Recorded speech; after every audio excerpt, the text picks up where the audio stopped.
Friends, मैं हूं स्वाति पांडे और आज हम लोग देखने वाले हैं ईवीएस यानी पर्यावरण अध्ययन के कुछ प्रश्नों को जो कि 12 जनवरी 2023 को पूछे गए थे। तो चलिए शुरू करते हैं आज की क्लास को। देखिए, पहला प्रश्न है, हाथियों के बारे में नीचे दिए गए कथनों पर विचार कीजिए। ऑप्शन ए है, अपने भारी शारीरिक ढांचे के कारण हाथी अत्यधिक आराम करना पसंद करते हैं।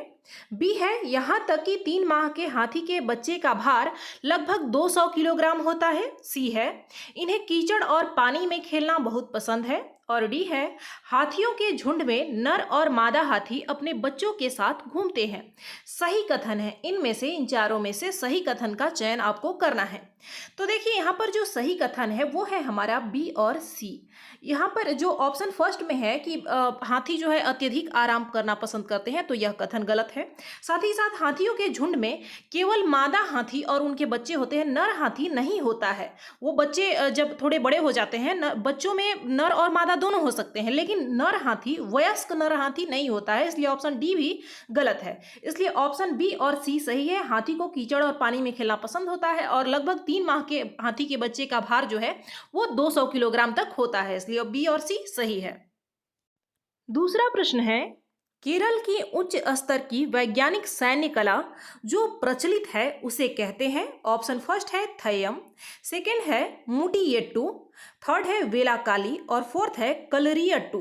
देखिए, जैसा कि हम लोग जानते हैं कि इस बार ईवीएस में बहुत सारे नए प्रश्न आए हैं, तो उनमें से एक यह भी है। इसकी चर्चा जो है, इसकी बात एनसीईआरटी के बुक में नहीं की गई है, लेकिन यहाँ पर राज्यों से संबंधित भी, वहाँ के खान पान से संबंधित, कुछ नृत्य से संबंधित ऐसे ऐसे प्रश्न पूछे गए जो कि पहले कभी नहीं पूछे गए थे। तो देखिए फ्रेंड्स, इसका जो सही आंसर हो जाएगा वो है ऑप्शन फोर्थ, कलरियट्टू जो है इसका सही आंसर होगा। अगला प्रश्न है, निम्नलिखित में से कौन से पदार्थों को आप जल से कपड़े के द्वारा छानकर अलग कर सकते हैं। ऑप्शन फर्स्ट है दूध और नमक, सेकंड है नमक चीनी, थर्ड है हल्दी पाउडर और तेल और फोर्थ है चौक पाउडर और रेत। तो जैसा कि हम लोग जानते हैं कि अगर पानी में दूध को मिला दिया जाए तो क्या आप कपड़े के द्वारा छानकर उसको अलग कर सकते हैं? नहीं कर सकते। साथ ही नमक को अगर घोल दिया जाए तो क्या आप उसे कपड़े के द्वारा अलग कर सकते हैं? तो नहीं कर सकते। तेल को भी नहीं किया जा सकता। ऑप्शन फोर्थ इसका सही आंसर होगा। चौक पाउडर और रेत को जो है वो कपड़े के द्वारा छानकर जल से अलग किया जा सकता है। इसलिए ऑप्शन फोर्थ इसका सही आंसर है। अगला प्रश्न है, निम्नलिखित में से कौन सा समूह एक ही प्रकार के खाने के सामग्री से बना है। ऑप्शन फर्स्ट है डोसा, पुलाव और खीर, सेकंड है चपाती, दाल और सलाद, तीसरा है हलवा, बिरयानी और जेली और फोर्थ है अचार, इडली और हलवा। तो देखिए, इसमें से क्या कहा जा रहा है कि एक ही प्रकार के खाने की सामग्री से, यानी जिसे बनाने में एक ही पदार्थ का इस्तेमाल किया गया हो, वैसा खाद्य पदार्थ का चयन आपको करना है। तो इसलिए इसका जो सही आंसर होगा वो है ऑप्शन फर्स्ट, डोसा, पुलाव और खीर ये सभी प्रमुख रूप से चावल के द्वारा बनाए जाते हैं। इसलिए ऑप्शन फर्स्ट इसका सही आंसर होगा। प्रश्न संख्या 5 है, यदि कोई किसान अपने खेतों में उर्वरकों और कीटनाशकों के आधिक्य का उपयोग करके बार बार धान की फसल उगाता है तो इस आचरण से उसके खेत की मृदा, ऑप्शन फर्स्ट है केवल धान की फसलों के लिए उपयुक्त होगी, सेकंड है एक साल में कई फसलों के लिए उपजाऊ हो जाएगी, थर्ड है उसी प्रकार की फसलों के लिए भी उपजाऊ हो जाएगी और फोर्थ है बंजर हो जाएगी। तो जैसा कि हम लोग जानते हैं कि अगर खेत में ज़्यादा कीटनाशक का, ज़्यादा फर्टिलाइजर का अगर हम लोग उपयोग करते हैं, साथ ही एक ही प्रकार के फसल को हम बार बार बोते हैं, तो उससे क्या होता है, मृदा जो है वहाँ की मिट्टी बंजर हो जाती है। इसलिए ऑप्शन फोर्थ इसका सही आंसर होगा। अगला प्रश्न है, मुकुल हस्त मुद्रा जो सभी उंगलियों के सिरों को जोड़कर बनती है दर्शाती है। ऑप्शन फर्स्ट है दृढ़ निश्चय, सेकंड है कमल का फूल, थर्ड है फूल तोड़ना और फोर्थ है दृढ़ता। तो देखिए, जो मुकुल हस्त मुद्रा जो है यह क्या है, यह कमल के फूल को प्रदर्शित करती है, दर्शाती है। इसलिए ऑप्शन सेकंड इसका सही आंसर होगा। देखिए, कुछ इस तरह का होता है मुकुल मुद्रा, इस तरीके से बनाया जाता है। इसमें उंगलियों के सिरों को आपस में मिलाया जाता है। यहाँ पर जैसा कि अभी इससे पहले वाले प्रश्न में पूछा गया था मुकुल मुद्रा के बारे में, तो आप इसे ध्यान में रखेंगे। अगला प्रश्न है, एक व्यक्ति जिसमें रक्तहीनता की पहचान हुई है उसको क्या खाने पीने की सलाह दी जाएगी। ऑप्शन फर्स्ट है चुकंदर का रस तथा पालक, सेकंड है अनार का रस तथा दूध से बने पदार्थ, थर्ड है नींबू पानी तथा जेली, और फोर्थ है खीरा तथा टमाटर का सूप। रक्तहीनता का मतलब है खून की कमी होना, ब्लड कम होना, जिसे हम लोग एनीमिया भी कहते हैं। तो देखिए इसमें क्या होता है, आयरन युक्त जो खाद्य पदार्थ होते हैं वो खाने की सलाह दी जाती है, इसलिए ऑप्शन फर्स्ट इसका सही आंसर होगा। चुकंदर का रस तथा पालक खाने पीने की सलाह दी जाएगी। अगला प्रश्न है, भोजन में पोषक तत्व बनाए रखने के लिए खाने से पहले हमें अवश्य क्या करना चाहिए? ऑप्शन फर्स्ट है फलों और सब्जियों को काटने के बाद धोना। सेकंड है भोजन को अधिक देर तक पकाना। थर्ड है चावल तथा अनाजों को ढेर सारा पानी में धोना। और फोर्थ है चावल तथा अनाजों को उसी पानी में पकाना जिसमें उन्हें भिगोया गया है। यहाँ पर पोषक तत्व को बनाए रखने की बात की जा रही है। तो हम लोग जानते हैं कि फल और सब्जी को काट कर धोने के बाद उनमें जितने भी पोषक तत्व होते हैं वो सभी निकल जाते हैं। भोजन को अधिक देर पकाने से भी क्या होते हैं, उनके पोषक तत्व जो भी विटामिन होते हैं उनके अंदर वो सभी नष्ट हो जाते हैं। साथ ही ढेर सारा पानी से हमें धोना नहीं होता। ऑप्शन फोर्थ इसका सही आंसर है।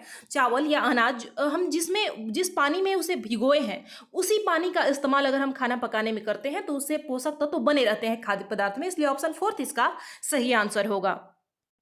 अगला प्रश्न है, लौह तत्वों यानी आयरन से प्रचुर खाद्य सामग्री का समूह है। ऑप्शन फर्स्ट है आंवला, पालक और गुड़। सेकंड है आंवला, टमाटर और गुड़। थर्ड है पालक, बंद गोभी और टमाटर। और फोर्थ है आंवला, बंद गोभी और गुड़। तो देखिए इसका जो सही आंसर होगा, यानी लौह तत्वों की प्रचुरता यानी आयरन की मात्रा सबसे ज्यादा किस खाद्य सामग्री में होती है, तो आंवला, पालक और गुड़ में, इसलिए ऑप्शन फर्स्ट इसका सही आंसर होगा। प्रश्न संख्या 10 है, पक्षी निश्चित समय पर अपने पंखों को खो देते हैं, यह प्रक्रिया कहलाती है। ऑप्शन फर्स्ट है हाइबरनेशन, सेकंड है झंकारना, थर्ड है झाड़ना और फोर्थ है छिलना। तो देखिए पक्षियों का जो पंख होता है समय समय पर झड़ते रहता है, वो अलग होते रहता है और नए पंख आते रहते हैं। तो इस प्रक्रिया को हम लोग मोल्टिंग या झाड़ना कहते हैं। ऑप्शन थर्ड जो है इसका सही आंसर होगा।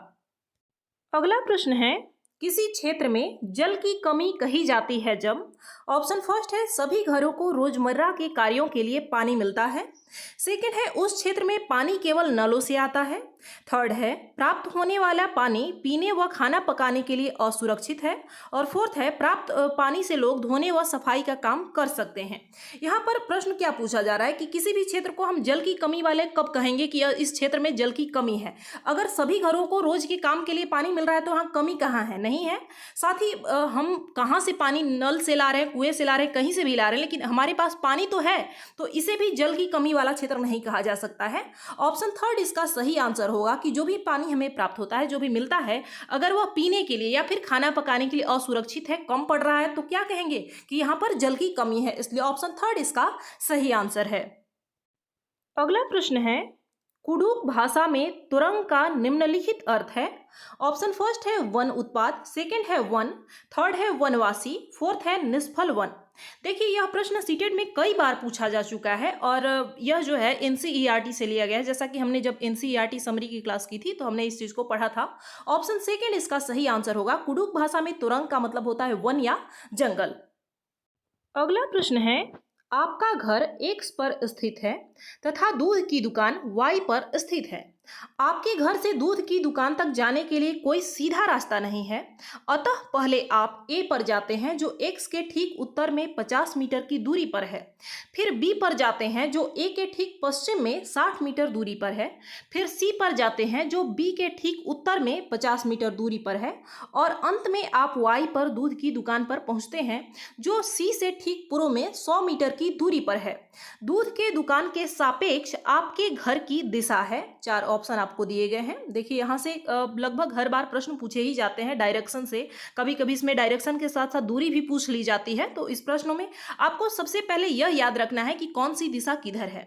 जैसे ऊपर की ओर अगर हम बात करें तो यह जो है यह उत्तर को इंडिकेट करता है, साथ ही दक्षिण जो है वो नीचे, इस तरफ जो है इसे हम लोग पश्चिम कहते हैं, और यह जो है वह पूर्व दिशा को इंगित करता है। और ऐसे ही आपको जैसे जैसे बोला जा रहा है वैसे आपको स्टेप फॉलो करना है। देखिए, जैसा कि प्रश्न में कहा गया है कि आपका घर जो है वो कहाँ स्थित है, एक्स पर। मान लिया हमने कि यह बिंदु जो है वो एक्स है। इसके बाद कहा जा रहा है कि एक्स से वाई तक पहुंचने का सीधा रास्ता नहीं है, और उसके बाद जो जो स्टेप उसमें बताए गए हैं, जैसे कि एक्स से सीधे हम लोग पहले ए बिंदु पर पहुंचते हैं, जहां तक की दूरी क्या है, 50 मीटर। यह जो दूरी है यह क्या है, यहाँ से यहाँ तक यह दूरी 50 मीटर है, हमने मान लिया। उसके बाद ए से हम लोग कहाँ पहुंचते हैं, ए से हम लोग पश्चिम की तरफ 60 मीटर चलते हैं, यह दूरी है। मान लीजिए यहाँ हम बिंदु बी पर पहुंचे। उसके बाद बी से बिंदु सी तक हम लोग जाते हैं, जो कि उत्तर में 50 मीटर है। तो यहाँ उत्तर है, यानी कि ऊपर की ओर ऐसे हम लोग चलेंगे 50 मीटर, या 50 मीटर की दूरी हमने मान लिया। उसके बाद सी के ठीक पूर्व में हम लोग जाते हैं, पूर्व दिशा में, यानी कि अभी जैसे हमने दिशा में बताया था कि पूर्व दिशा इस तरफ अगर हम लोग जा रहे हैं तो यह पूर्व दिशा हो गया। तो पूर्व दिशा में हम लोग 100 मीटर चलते हैं और यहाँ लास्ट में बिंदु वाई पर पहुंचते हैं। अब हमसे क्या पूछा जा रहा है कि वाई से यहाँ से एक्स, यानी हमारे घर की दिशा क्या है, वाई से हमारे घर की दिशा क्या है, डायरेक्शन क्या है। तो जैसा कि अभी हमने देखा था डायरेक्शन में, यह पहले तो यह बिंदु जो है वो कहाँ जा रहा है, नीचे की ओर जा रहा है, इसलिए दक्षिण भी होगा। साथ ही इस तरफ आ रहा है, यानी यह पश्चिम भी आ रहा है, इसलिए इसका जो सही आंसर होगा वो है दक्षिण पश्चिम, यानी हम दक्षिण में भी आ रहे हैं और पश्चिम में भी आ रहे हैं। इसलिए इस प्रश्न का जो सही उत्तर है वो है हमारा ऑप्शन 4, दक्षिण पश्चिम इसका सही आंसर होगा। आपको कुछ इसी तरीके से बनाना है, ज़्यादा घबराना नहीं है कि प्रश्न इतना लंबा चौड़ा है कैसे बनाएंगे, बस बहुत ही आसान होता है ये। अगला प्रश्न है, पक्षियों के पंखों के दोनों ओर का मुलायम भाग कहलाता है। ऑप्शन फर्स्ट है बार्ब, सेकेंड है रेचिस, थर्ड है क्विल और फोर्थ है केलेमस। तो देखिए, इसका जो सही आंसर हो जाएगा वो है हमारा ऑप्शन फर्स्ट, बार्ब जो है इसका सही आंसर होगा। अगला और अंतिम प्रश्न है, मलेरिया से ग्रस्त व्यक्ति को सामान्यतः लक्षण होंगे। ऑप्शन फर्स्ट है बुखार के साथ खांसी व जुकाम, सेकंड है दस्त और बुखार, थर्ड है ठंड लगना और बुखार, और फोर्थ है त्वचा पर फफोले तथा बुखार। यहाँ पर मलेरिया से ग्रस्त व्यक्ति का सामान्य लक्षण, यानी कौन से लक्षण होंगे अगर व्यक्ति को मलेरिया है, तो यह पूछा गया है, इसलिए ऑप्शन थर्ड इसका सही आंसर होगा। मलेरिया का सामान्य सा लक्षण है ठंड लगना और साथ ही बुखार होना। तो फ्रेंड्स, ये थे आपके 15 प्रश्न जो कि 12 जनवरी 2023 को पूछे गए थे। और इसके अतिरिक्त इसमें जो ईवीएस पेडागोजी का सेक्शन होता है वो हम नेक्स्ट वीडियो में लेकर आएंगे। मिलते हैं अगली क्लास में। धन्यवाद।